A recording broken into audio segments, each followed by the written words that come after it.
Good evening. Today is Monday, November 26th, and this is the regular meeting of the Burnsville Planning Commission. I'll call to order. First item on our agenda is the adoption of the agenda. Are there any changes from the commission? No. I'll vote from city staff. No. Okay. Look for a motion to approve. Move to approve. And a second. Second. Motion made by Mr. White, seconded by Mr. Tahiri. All those in favor say aye. Aye. And the motion carries. Brings us to item number 2, which is approval of the minutes from the October 22nd, 2012 meeting. Commissioner, is there any changes to those meeting minutes? And from city staff? No. Okay, I'll look for a motion. So move, Mr. Chair. And a second? Second. Motion made by Mr. Singh, seconded by Mr. White. All those in favor say aye. Aye. And that motion carries too. Which brings us to item number 3, which is a public hearing for the City of Burnsville to consider updates to the 2030 Comprehensive Plan to incorporate 2010 U.S. Census data, amend the future land use guide plan map to change 9 acres of land from MIX mix to park use, and to update the transportation and park plans to be consistent with the 2010 Metropolitan Council System Statement. Ms. Scaros, good evening. Thank you. Well, since this is not working, what we'll do... We can see your screen, though. Oh, okay. For some reason, it's not... It's too cold for it to work. That must be it. That must be it, yes. And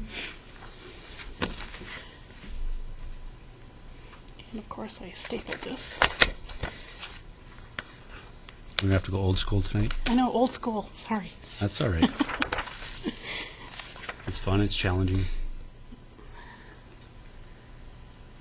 And I get this right.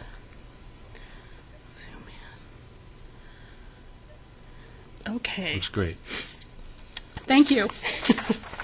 Members of the Planning Commission, we have the 2030 Comprehensive Plan, which is a long-range planning document that the city is required to have by Minnesota statutes and also as a requirement from the Metropolitan Council. And basically what a comprehensive plan is a document at the local level that shows how our local plans for the next time period through the year, the plan period is through the year 2030, how we are going to provide for metropolitan systems within the city. And those relate to things like transportation, land use, housing, airports, parks and recreation, those types of things. So the Metropolitan Council is the regional planning authority, and they control these metro systems, which apply to all cities, counties, townships within the 7-county metropolitan area. So for some of you, I believe, were here during our last update, which began in the end of 2006 with the visioning process, and then ultimately the comprehensive plan was adopted in I think June of 2010. But that planning process took several years in order to do that. At the time that that plan was approved, the last chapter in the comprehensive plan is the implementation. How are we going to implement these things or make these things happen over time? One of the things we knew at the time is that we would want to incorporate the 2010 census data. For that, although it says 2010 census, it actually, the data doesn't come out until 2011 and part of it through 2012.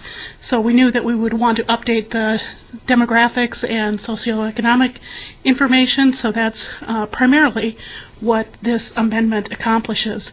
There are updates to several chapters of the plan.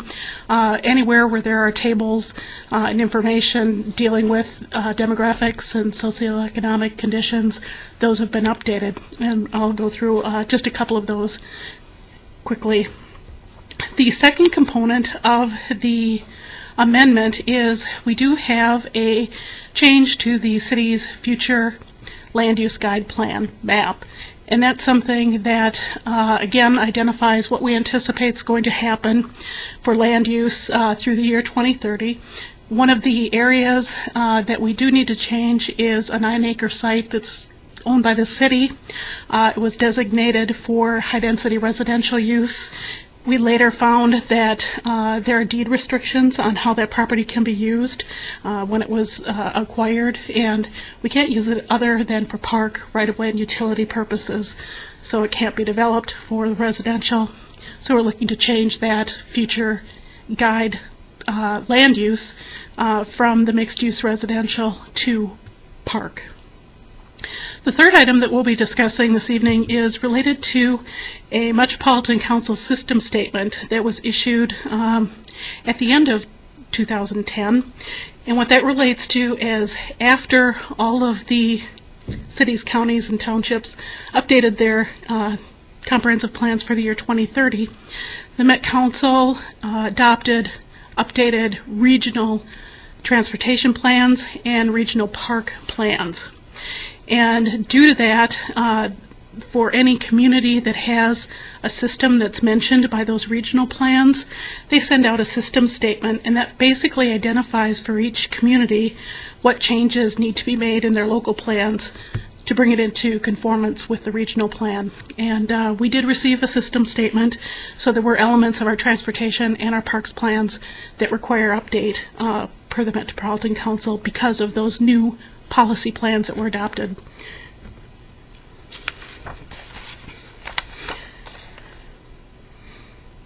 And this is a public hearing. We do actually have to hold a public hearing for this, but I think at this point, since we don't have anyone from the audience, if the Planning Commission, if you have any questions or comments as we go through, I would be glad to address them at that time.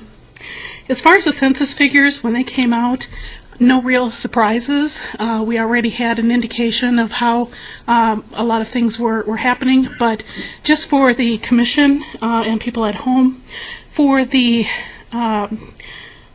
census figures did change, and so we're updating those. This is the red line version showing the old text in red to be deleted, and the new text, although you can't see it very well, is in blue. So we did basically just adjust our numbers. Some of the things that we thought would be of some interest to the Planning Commission would be related to, for example, the types of households that we have. And this graph shows 1990 census, 2000 census, and then the 2010 census. And as far as families, something that is common, I think, to probably every community within the metropolitan area is that the number of families, if you will, or percentage of families in the community is gradually decreasing from 71%, for example, in 1990 to 64.5% in 2010. And what we're seeing is, in general, an increase of single-parent households, either male or female-headed households, and less of a family-type household. And that is very common throughout the metropolitan region. And that is something that is just being shown out. So we thought it would be kind of interesting just to show the commission that. Hey, Deb. Yes. Can you put that back? When I was looking through that, are you going to change the kind of the top header to show that the 2010 isn't a forecast anymore? I know in the comprehensive plan, it's boxed out. 2010, 2020, and 2030 are forecasts. Oh, yes, yes. We will change that. As far as the forecasts in this location here, we can clarify that. These are the actual forecasts from the Metropolitan Council that we had, but yes, this would actually be actual census data, so we can certainly note that. Yep. Okay. Thanks, Deb. Yep.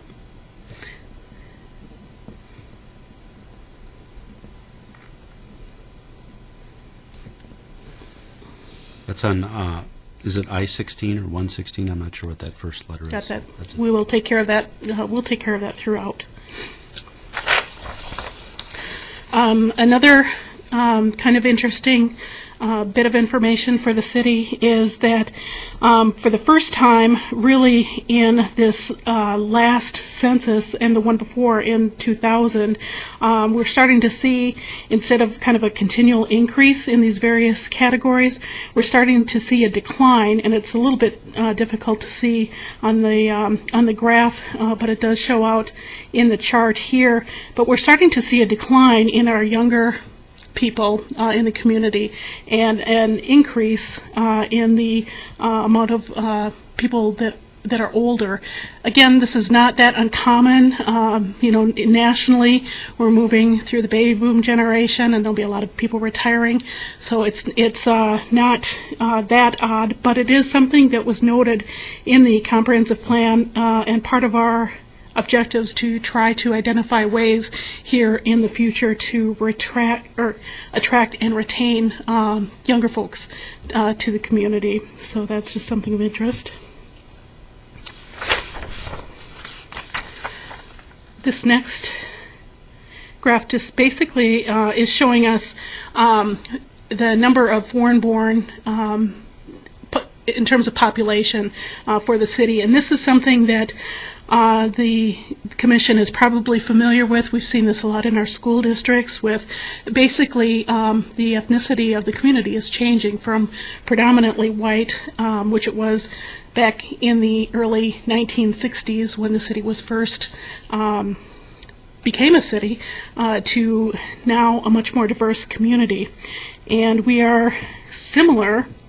You can see these are all of the cities within Dakota County, and we are similar in terms of with the city of Eagan, but you can see that we're quite a bit higher than some of the other communities. This is not, again, a big change or something we didn't anticipate. Burnsville is a fully developed city.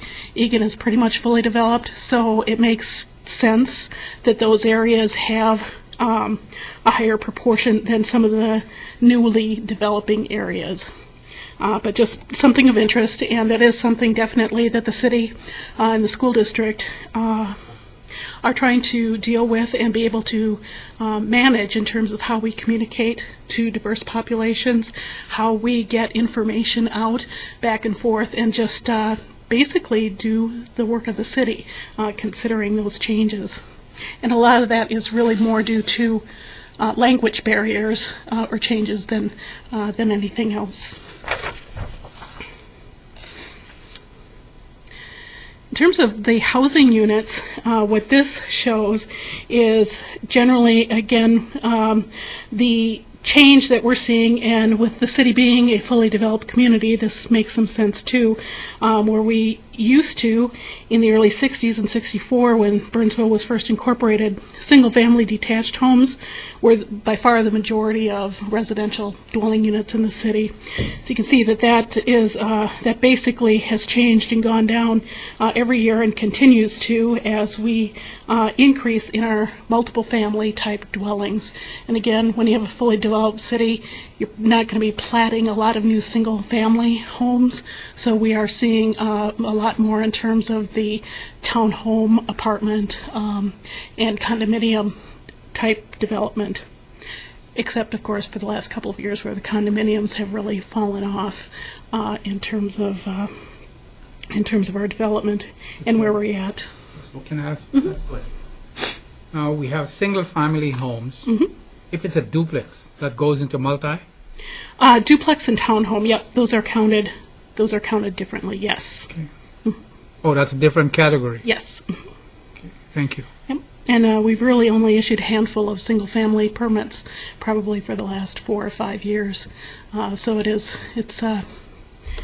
it's dwindling, but again, we're a fully developed city, so that's nothing that is not anticipated. So just in general, we have updated all of the figures throughout the plan, and that is available on the website for anyone if they have got specific questions. The second element of our comp plan amendment or change is to change the designation of this 9-acre piece in through here from mixed residential to Park District. And this gives you the general location, with this being I-35W, I-35E, and McAndrews. And what we are looking at specifically is about 9 acres of land that is located right northeast of 35W and McAndrews. When you drive by it, it basically looks like a hill, a wooded hill, and that's pretty much what it is. The deed restrictions on the property were, I guess, re-identified or found out from staff when we worked with with MnDOT. In the Urban Partnership Agreement, there was a stormwater pond that was constructed up here, and through going through that process, they had to actually go back and take a look at the original deeds when the land was acquired, and those deeds indicate that these properties can only be used for park right away and drainage and utility purposes. So it did not make sense to keep that mixed designation, and so we're proposing that be changed to park.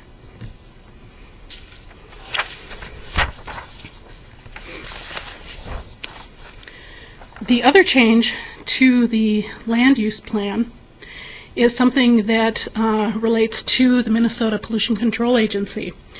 And they have asked us to adopt a closed landfill overlay district. And the city is actually required by state law to do this.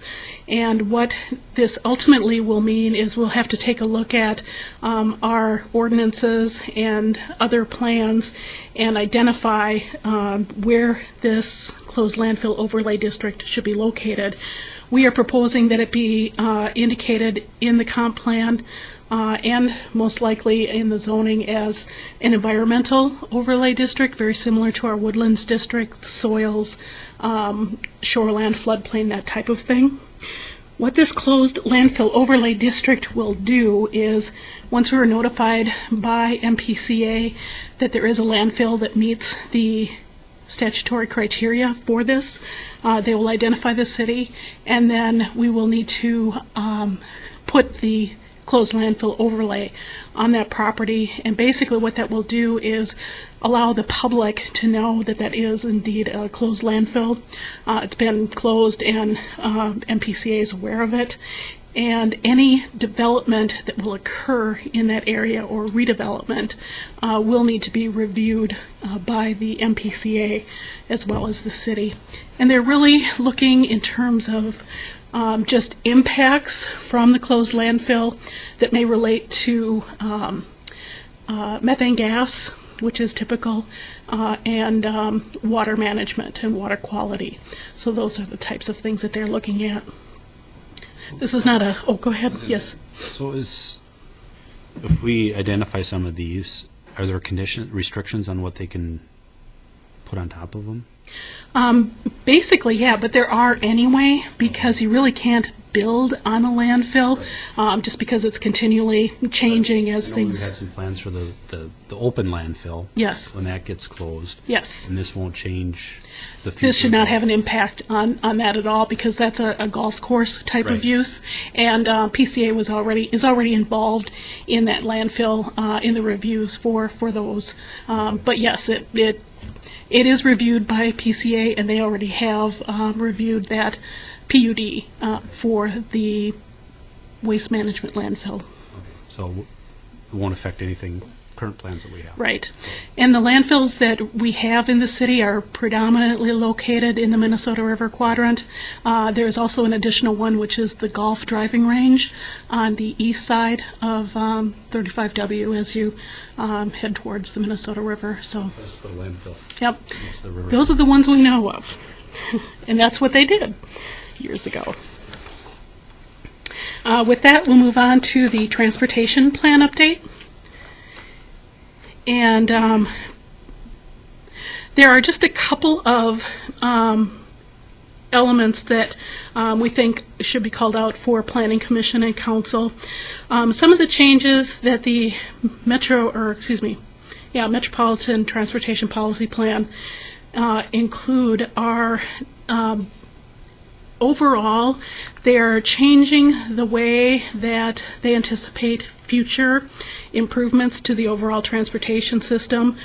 because of financial constraints and environmental constraints, really from a long-term view of expanding the system to add more lanes, add more facilities, to change that outlook to, rather than adding additional facilities, is looking at how we can manage vehicles and transportation and transit within the existing system. And that includes things like adding MinPass and signage so that bus rapid transit, for example, those types of enhancements are viewed as being much more cost effective. And what they have found is when you add a lane, it really is a very small increment of time before it becomes fully congested again. So they're saying that we just don't have the ability to continually add and add and add and be able to finance that. So they're looking to maximize the system within the existing constraints first. And then if they had to add facilities, that would be a last option in terms of priorities. So it's a whole switch in kind of how the state is taking a look at funding transportation systems. Another major change that affects Burnsville, although we don't think it's incredibly significant, but we have got our Minnesota River Quadrant. This is our concept plan that is in the comprehensive plan. And we've got Interstate 35 here, and Highway 13 is here at the bottom.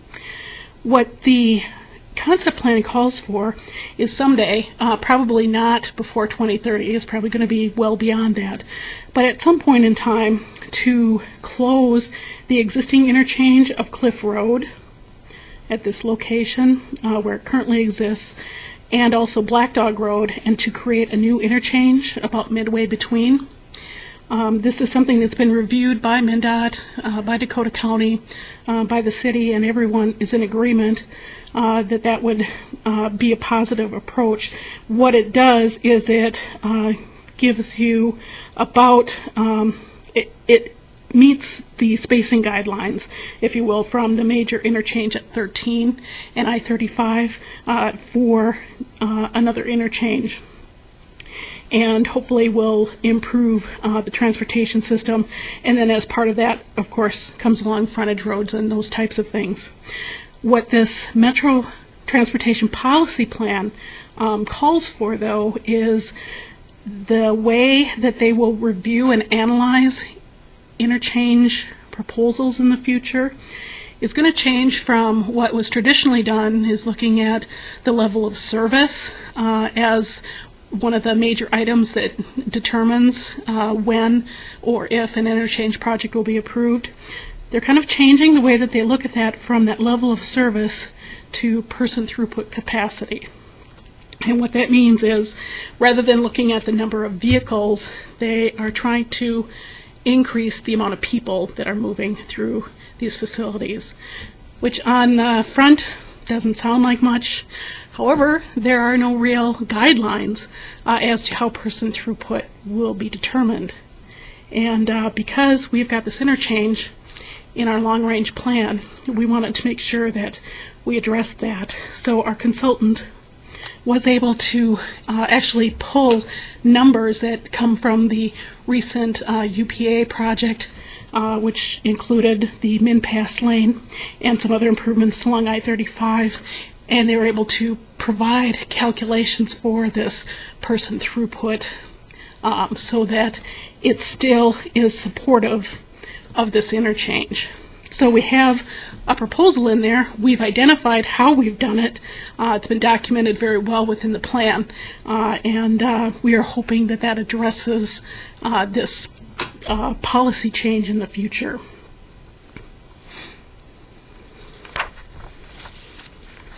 The other major element that affects Burnsville is called jurisdiction transfers. And what this means is that different roads have got different agencies that are responsible for maintaining them and upgrading them, etc. There are local roads which are handled by the city. There are county roads, obviously handled by the county, and then state highways that are handled through the state of Minnesota. The new transportation policy plan and also the Dakota County updated transportation plan call for 3 jurisdiction transfers, which the city has commented on and has some concern. One of the jurisdiction transfers contemplated is the section of Highway 13 in Burnsville from Cliff Avenue to our northern city limits, and actually beyond that. This whole section of 13 is proposed to change from state to county, meaning that the state would no longer be dealing with that. It would become a county road or a county facility. So all the improvements, paying for those improvements, et cetera, would be county as opposed to state dollars, and Dakota County as opposed to MnDOT standards. The other 2 that are proposed are transferring jurisdiction from Dakota County to the state, and these are the ones that that we are concerned about. One of them is a section of Cliff Road from Highway 13 over to the eastern city limits, and actually beyond that. This is proposed to be changed from county to state, and then also all of County Road 42 through Burnsville, and actually all of County Road 42 period through Dakota and Scott counties is shown for a jurisdiction change from county to state. What Burnsville has done is really these 2 designation changes are concerns for the city because those are areas where we have got our substantial business and industrial development. And what is unknown at this point is, although we can identify that there would be jurisdiction transfers, what we don't know are the details, like what are the spacing guidelines going to be, what are the access guidelines going to be, what is the level of maintenance that is going to be there. For example, we've had really for years trying to improve the appearance of Highway 13, and because the state has been so financially constrained, they have not wanted anyone else to be out there doing maintenance. They can't really afford it, so it becomes kind of an area of disrepair. Yep. Yes. Going west of Cliff Road on 13, is that going to stay with the state? West of Cliff. This would stay as county. Yeah, the 13, so that would stay county. Oh, yes. 13 to the north would be county, and then this part would remain state. Okay, so they still wouldn't mow it? That Yep. Yeah. They look at the number of vehicles and those types of things when making these decisions, which again, when you look at it from a broad perspective, doesn't seem to be that much of an issue. But from a local perspective, if all of a sudden it turns to a state guideline and we can't plat land or get access to existing parcels, for redevelopment, that would be a real problem for the city. We have. Would there be a potential to close off entrances too as people redevelop? Yes, definitely. Yep, exactly. So those types of things, we did comment on the county transportation plan when that was done, and we have also made that known in this comprehensive plan that before any of those jurisdiction transfers take place, there really needs to be a lot of work done with the local communities, especially in this case Burnsville, because of the impacts to our businesses.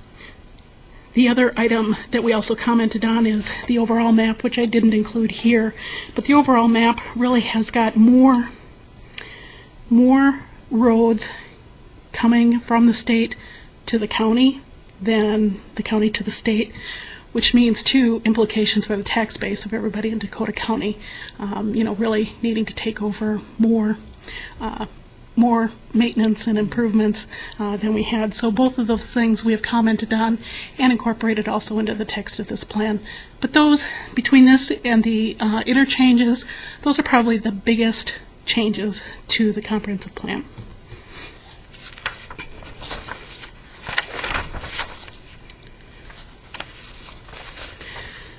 The other thing that I just wanted to note quickly for the commission is we did also change the status of Black Dog Road Black Dog Road, basically there's an interchange here, and Black Dog Road has been closed for the past couple of years.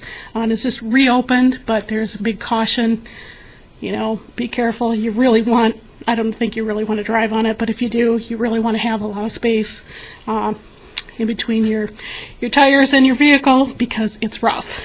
But basically, what we have done is we have been working with Excel for the past couple of years and looking at basically closing Black Dog Road off, taking it off. It was before indicated as a collector facility, but really we are suggesting here to take it off, still keep it public, local road only at the ends. This right here is where the Lindale Gate is and the bridge that the city just approved, and it's just been installed. So from that location, and then on the north, we would keep it open up to the DNR landing, and everything in between then would come off the system and end up being just a local driveway for XL. So that is reflective of that. Just something other to note, because we will be looking at the County Road 5, Highway 13 interchange improvement here is going to be getting constructed, starting construction next year.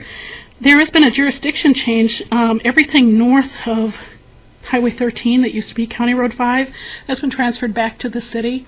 And just so you know, if you know, this is something for just a trivial pursuit, but this is known now as Kenwood Trail in through here. So those are really the major changes to the functional classification system. Other than that, So was there any naming significance to that name? I don't think so. I think it was just they just thought it would be a good idea. Is that what it is But, down Lakeville, right? Kenwood. Well, it's Kenwood. County right? Road 5 doesn't it turn into Kenwood down in Lakeville? I guess I'm not. Oh, that might be where that came from. That might be. I Where think that that's came the from. city street name for it down Okay, that would make sense. This slide does not show it very well, just because it's so dark, but kind of in combination with that whole Black Dog Road situation, the city has been working with Excel, and this would be where the Black Dog Power Plant is.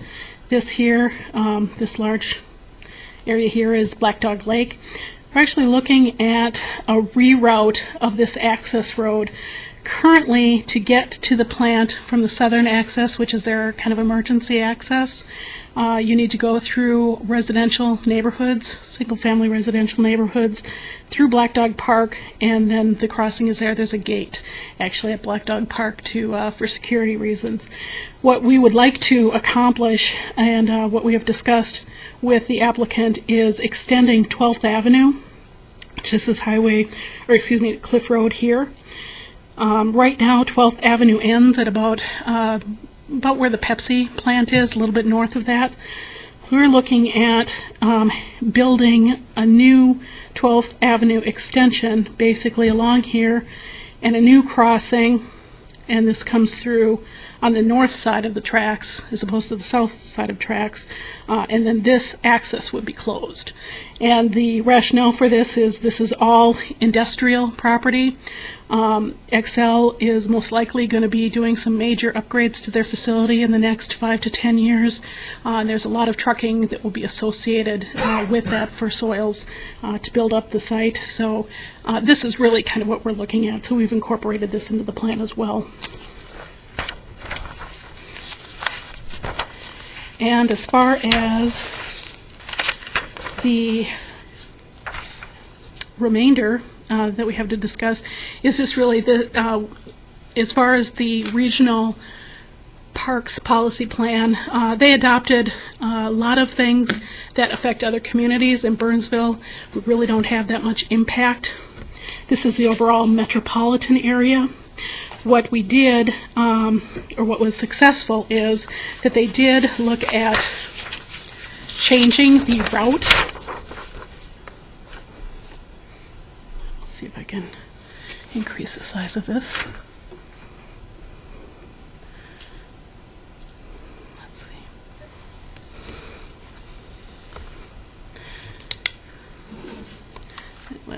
even more cloudy than before. But in the 2030 plan, they had shown the regional trail going along the railroad tracks on the south side of Black Dog Lake. And this is now changed in the regional park policy plan to the former Black Dog Road location and through here. And we are working again with Excel to be able to accomplish that. So that is a change for the good for the city. Other than that, we really just needed to update our local parks plan. And that's really what this is. There's a name of a park down south of the Manufactured Home Park here that was changed from Cameron Park to Kelleher Park. That was changed, and then we also are showing this 9 acres being park, even though it will not ever be actively used, but it was redesignated that, and then some of the future locations as well.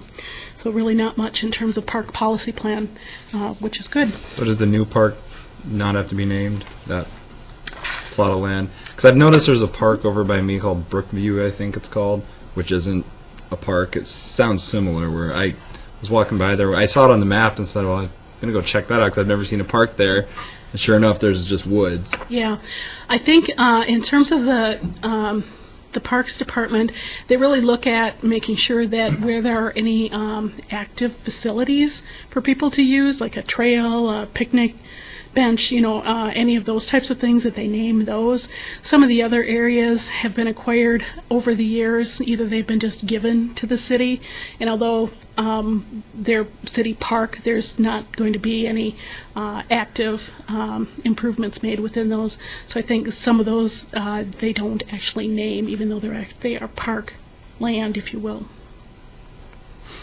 So we don't have any, we do have other unnamed Yes. areas? Okay. Yep, very small, and again, they're really places that, we have like a deed restriction or something that allows it to be park. It's just, they're usually just kept in their natural state and not even designated as Okay. park. So we have active and inactive park Yes. designations. Yes, exactly.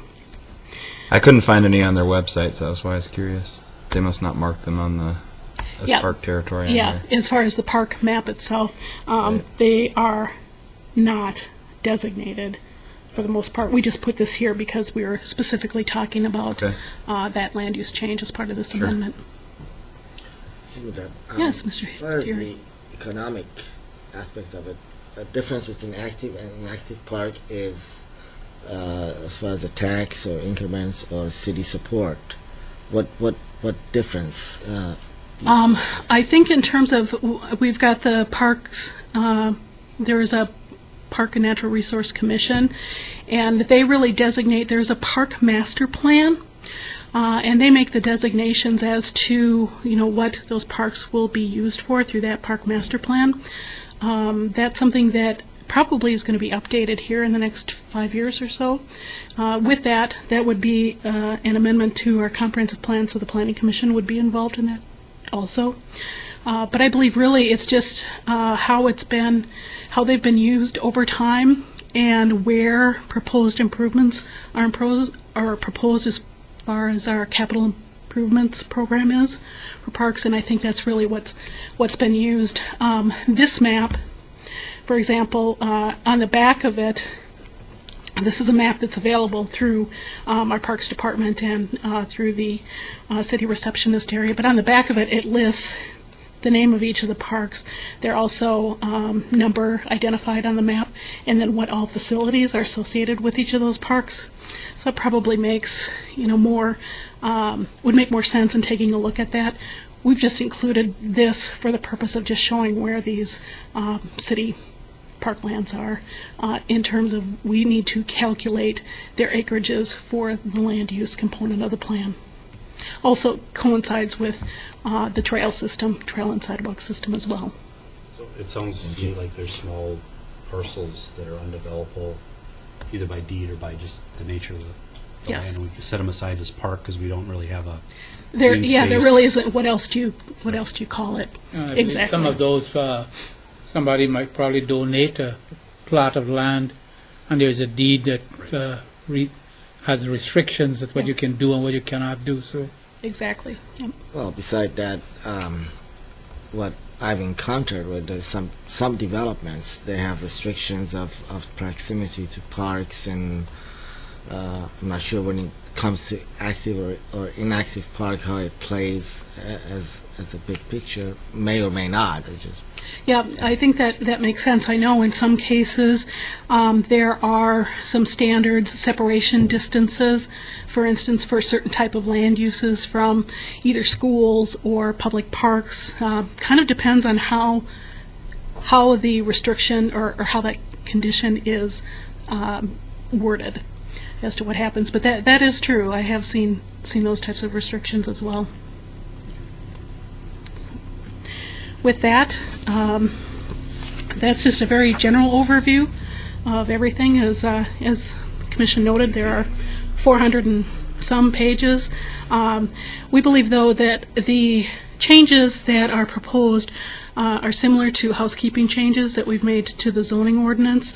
There's really nothing that's substantial here or a substantial change in terms of policies and practice that the city has.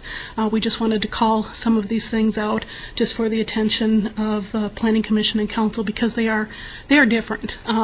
We don't believe they're significant. We believe that we have incorporated all of the comments received from Three Rivers Park District and Dakota County. Those are the only two agencies that identified or provided comments out of multiple agencies that were mailed this and given their 60-day review. So we feel that's pretty good. We think we're okay then. We are recommending that the Planning Commission recommend to the Council approval of the updates subject to this one condition, and that's basically that the comprehensive plan shall not become effective until it's been approved by the Metropolitan Council, and then once that's done, then the City Council actually adopts it and puts it into effect. So that's the only condition from staff, and with that, we'll stand for questions. Thanks, Deb. You do a fantastic job, and I'd be lying if I said I read all 411 pages of the new comprehensive plan, but I did skim through it and noted some of the changes, and they seem fairly minor and housekeeping type changes, except for some of the stuff you noted. So once again, good job, and thanks a lot. You make it easy for us to review and do our job. So Thank you. with that, I'll open it up to the rest of the commission for questions. We kind of asked along the way, but are there any follow-up questions? Go ahead, Mr. Singh. thank you, Mr. Chair. Deborah, I going through this lengthy information here. I noticed under 4.6.2 aviation, it says according to the Minnesota rules 8800.2600 and 8800.2700, Dakota County has 7 public waters that permit seaplane operations. And within city of Burnsville, we have the Alley-Magnet and Crystal Lake. Yes. Lac La Vanne is not part of it, right? That's correct. That was an error in a previous plan. Okay. Thank you. So, did you have more? Go ahead. Okay. Because I was actually, my only question that I had was off of that. So in areas like that where the county identified a discrepancy, we updated our plan to be in alignment with it, or did we ever go back to them saying we really think this should be part of the plan and the county level plan should change? Or For the city works with the Metropolitan Airports Commission. Airports are another regional facility that the Metropolitan Council has authority over. And in that, they have certain requirements in terms of the size of the water body, the depth, the amount of development, et cetera, that's used. And that's what those citations that Commissioner Singh had read off, that's what those identify. We have not made any other changes. We just made the correction because those are the actual lakes that have been authorized. But by the beyond Council. just that aviation one, just in general, because there's a whole list of changes that they had put in here, what's the assumption as far as how we responded to it? Does that make sense? Did we respond with updating our plan for all of these? So the next one, there's something related to the extension. There's some others related to transit plans. Just a number of, I think, fairly minor, innocuous details, but... For most of it, with the exception of that actual change to correct the lake descriptions, the rest of that is indicated in blue line under that chapter because we had airport information in a couple areas of the plan. So what we did is we deleted it out of the land use plan and the natural resource plan, and we put all of it into this. So that's why it shows up as blue or being new. It's really just something that's been taken from another section and put in. Okay. The only substantive change, if you will, is that correction to the seaplain lakes. Okay, thank you. Any other questions? Mr. Singh. Thank you, Mr. Chair. Deb, this may not have anything to do with the update of the comprehensive plan, but it's a very hot topic today within the metropolitan area, and that's airport noise. Yes. I noted the city has reviewed the airport plans, and the draft transportation plan is consistent with the airport plans. If I may ask at this time, does the city have any concern regarding airplane noise within our Burnsville area? Yes, that is a very good question, Commissioner Singh. If you recall, a couple of years ago, there were a lot of complaints and a lot of issues related to airport noise. And what happened is that that occurred with the new runway that was established. So we had a lot of planes coming straight across the Minnesota River to Burnsville. What the Metropolitan Airport Commission did is they have a noise oversight committee, and Burnsville is a member of that. We work with them. We're not actually a seated member, but we attend the meetings that affect Burnsville. But we worked with them, and a change was made in the flight path so that the flight path goes over the Minnesota River until it gets to an elevation that is not discernible for noise any longer, and then that cuts through kind of the western part of Burnsville. That has really alleviated the noise complaints associated with that. We did receive this fall an environmental document and also the proposed changes for Minneapolis-St. Paul Airport, which we did review. They do not show any changes in that flight path from the current situation. There are flight path changes, however, that affect the city of Minneapolis and some of the other communities.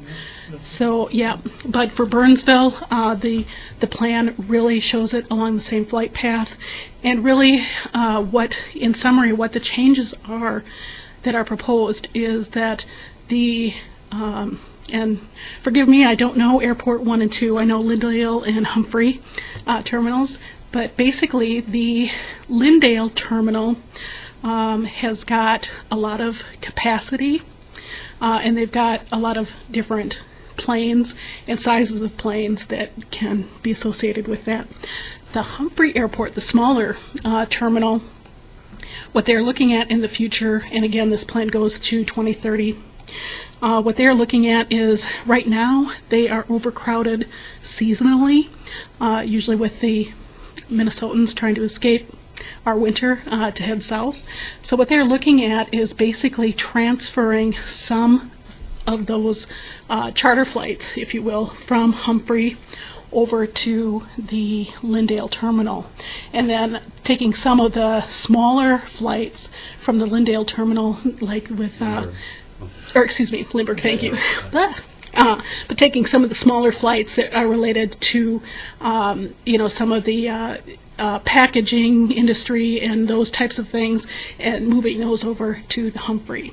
And then there are also a number of changes within the actual airport facility, upgrading their terminals and those types of things, and some of the parking. But that's really the extent of the changes, so there really was not much that impacts Burnsville. Thank you very much for the explanation. I'm very happy that our city representatives are on the ball and looking out for the people of Burnsville, so that we do not have to suffer the amount of airplane noise that some other cities are suffering. Our thoughts are with those people, and we hope that the MAC can come up with some plan to alleviate that problem. So, thank you very much. Any other questions? Thanks, Deb. This is a public hearing. At this time, I'll open up the public hearing. Anyone wishing to speak to this matter, now is your time to come forward. And seeing no one, I will close the public hearing and open up for any further discussion or a motion. Mr. Singh. Thank you, Mr. Chairman. I think staff has done an excellent job in putting together the draft plan for the comprehensive plan for 2030.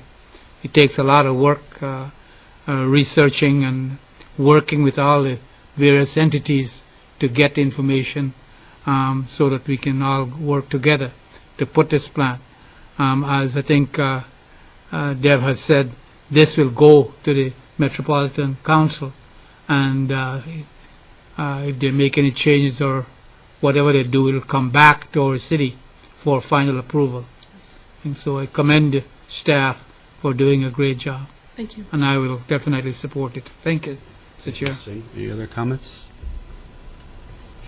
And again, thanks, Deb. You did a great job. And I think I looked through the red line draft, and I was the only Planning Commission member that was involved in this process. And I remember I was in the visioning process to start off with, and it was a long process, and I couldn't believe you wrote it, and now you have to read through the whole thing and update it for us. So great job, and it's almost time to start the 2021.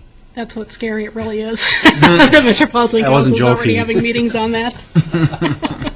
But, it goes back to our the whole idea of planning our communities, and we're part of a bigger community here in the metro area, and we have to kind of help our neighbors out and plan accordingly. So I think the city's done a great job of planning in the past, and they'll continue in the future. And like Mr. White said, we have a lot of little parks all over the community, and if you look back at the early plans, that was a plan of the city founders, was to have a small park within walking distance of everybody in the city, and that's why you find these little community parks, and it's a great asset for our community.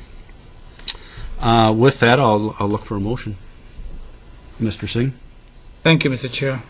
Mr. Chair, Commissioners, I beg to move that the Planning Commission recommend to the City Council preliminary approval of the 2030 Comprehensive Plan update for submittal to the Metropolitan Council, subject to the following condition.